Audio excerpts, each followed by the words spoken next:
Hey, what's up? I'm back with another video. This time I'm not gonna rant about the brain that info dumping in shonen anime, but something else that infuriates me. That being Nisekoi False Love. Before I begin, I'm gonna say that I have not read the manga and I'm only talking about the anime here. And judging the anime and how it represents the manga is, in my opinion, completely stupid to begin with. They are two separate things. With that out of the way, let me just say that I don't necessarily dislike harem animes. I actually think if they're well made, they can be fun to watch. Now, why am I saying this? Well, there is a difference between your everyday harem show that doesn't pretend to be anything else and Nisekoi.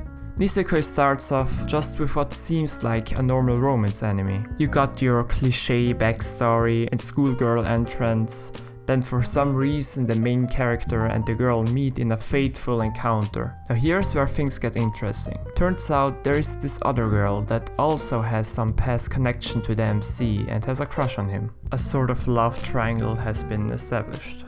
Additionally, you have this interesting plot element of Chizuru and the MC having to fake a relationship, which leads to many confusing situations where he has to find his way out. At this point, I really started liking the show. I was really interested in this concept since both girls seemed like an actual viable option for him. This concept would have been enough for 24 episodes worth of an actually interesting love story. Now here's where it drops. My point is, this show did not have to convert to a harem whatsoever. At a certain part of the first season it seemed like they switched the writers or had no idea how to continue.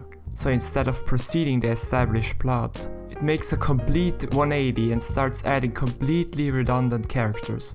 You know that mystery behind who gave him that promise 10 years ago? Was it Chizuru? Onodera?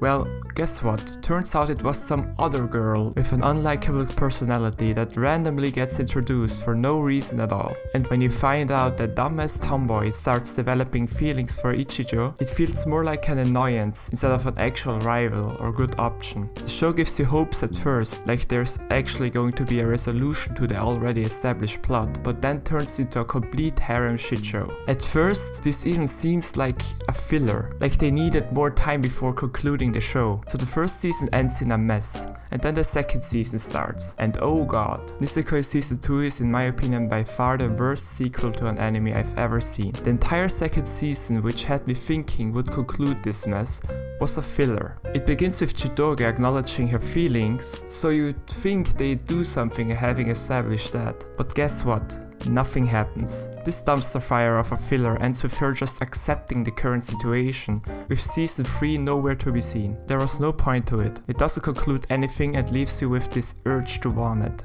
There's a difference between what I'd call just a bad show or boring show and a show I hate. This is definitely the latter. If you're gonna be a harem show, do it right and don't pretend to be something else at the beginning. If season 3 comes out, I will watch it, even though I think it's already broken beyond repair. I hope you guys enjoyed and I will see you next time.